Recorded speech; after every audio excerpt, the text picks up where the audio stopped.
joining me in the studio. It's so nice to have you right here close to me, Dan. Yeah, I'm usually in like my news cage. Yeah, we're separated by a glass studio there. Nice to have you here. Paul Marr rejoins us to end our program this morning, St. Patrick's Day, with a very special note of history. And thank you for coming in, Paul.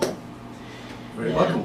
I do want to welcome one other person who has been on the phone wanting to chime in, so to speak. And he's a well-read listener. Mr. Blue Jay. Jay, how are you? Mr. Blue Jay. Hi, how are you? Well, and maybe, perhaps today it's Mr. Green Jay. I would think so.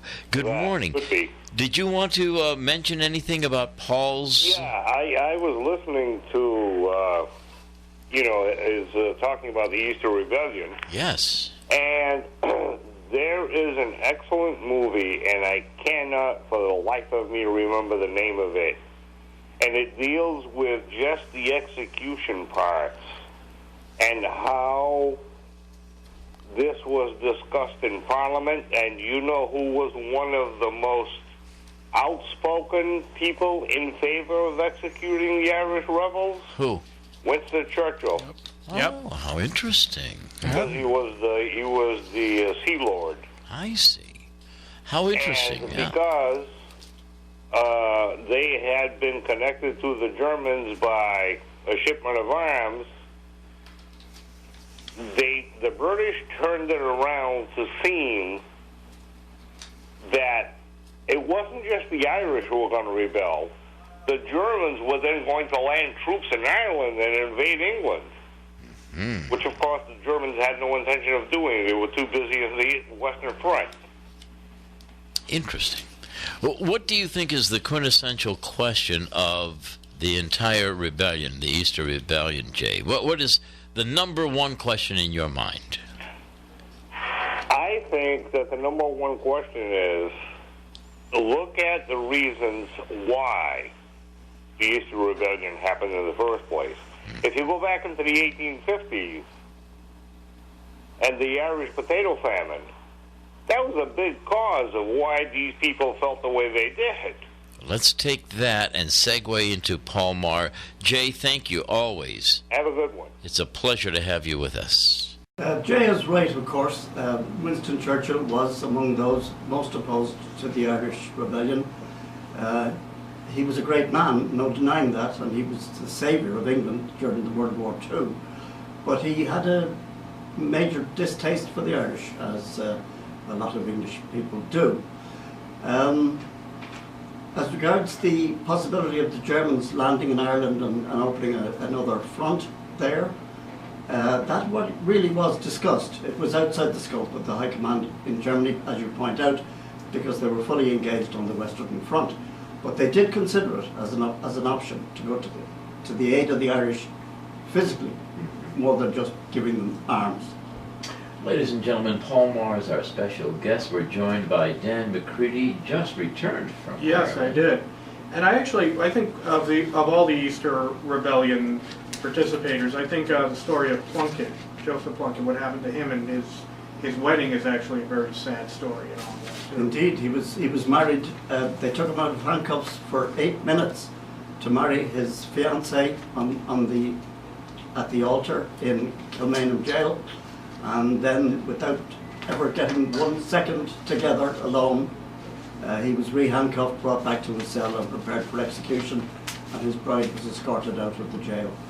Joseph Mary Plunkett, a terrible sad story. A man of quite aristocratic birth, highly educated, a poet, not a soldier. He was no way a soldier, but he fought and he died bravely, and he's very highly regarded by those who read their Irish history today. I mean, and if you've been to Kilmainham jail, you really understand what they went through. It's very cold. They weren't getting good food, so it was quite and when you see the yard where that happened, it's just such a sad story. But also, it's heartbreaking, yeah. And it was deliberate, of course, to break their spirit and to ensure, as General Maxwell, the English general in command, he said, "I'm going to lean on these men so hard, he says, that the word treason will never be spoken again in Ireland for 100 years. I think he was wrong. Wow. And incidentally, General Maxwell, the same hero of Yes. the Irish Rebellion, was the man who surrendered a larger, by far, British and Australian force. He surrendered Singapore and Malaya to a small Japanese force that had landed in the north of Malaya in 1941, at the beginning of the Second World War. And Maxwell surrendered without a fight, hardly. He was no hero to me. The Easter, some call it rising, some call it rebellion, is the English version of the history of this event different? Well, they say the winners write the history, and Ireland is still not 100% free of English rule in the 6 counties of the north. I suppose if you looked at it from a military standpoint, it was a dismal failure. It only lasted 5 days, they surrendered, the leaders were all executed, and as far as the British were concerned, that was the end of the matter. The British had bigger things on their hands, in all fairness, at the time. They had the Germans to deal with, and the Turks and the other allies opposed to them. But Easter was only the beginning. It faded away, public opinion began to turn around following the executions.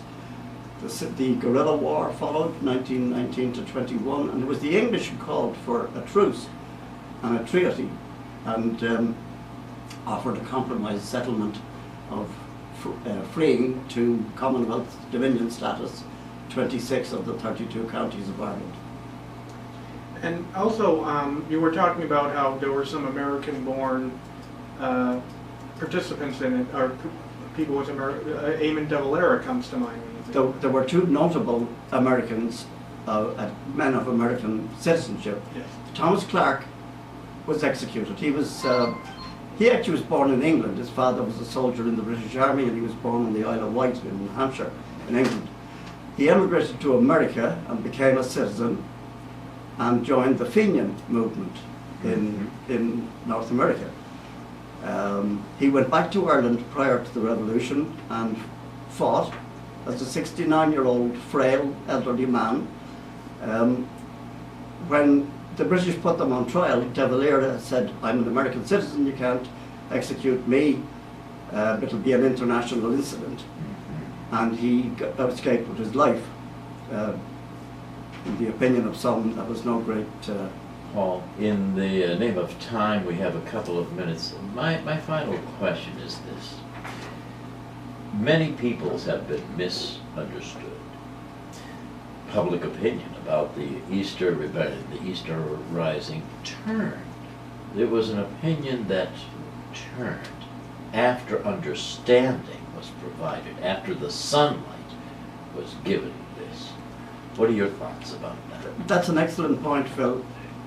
In fact, most of Dublin was totally opposed, most of Ireland for that matter. The citizens were totally opposed to the rebellion. A great many of them had sons serving in the British Army in France, in the trenches. They were content with the status quo. They believed that England would grant them home rule, a revised sort of a status like Scotland, home rule under English overlordship at the end of the war. That didn't happen, and the opinion of the people, following the savagery of the executions particularly, swung round, and they began to fall in behind the nationalist movement.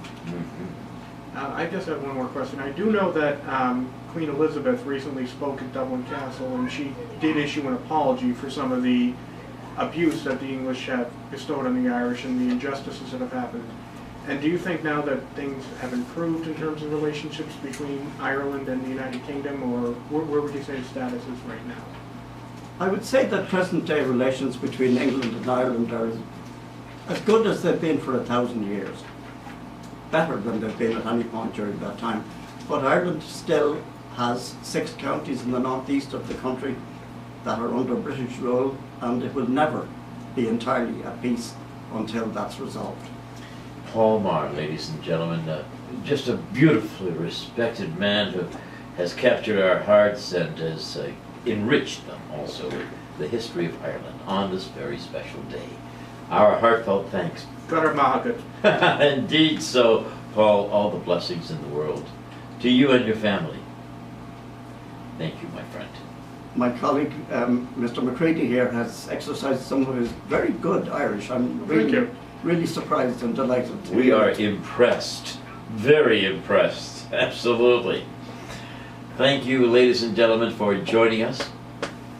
Stay tuned next for Brian Thomas, Brian's Beat on 1420 WBSM, followed by Taylor O'McCready. I don't know where county Taylor's from, but we'll find out. Howie Carr later on. As for all of us here on the morning show, may the blessings of Bishop Patrick the Saint be with you now and always.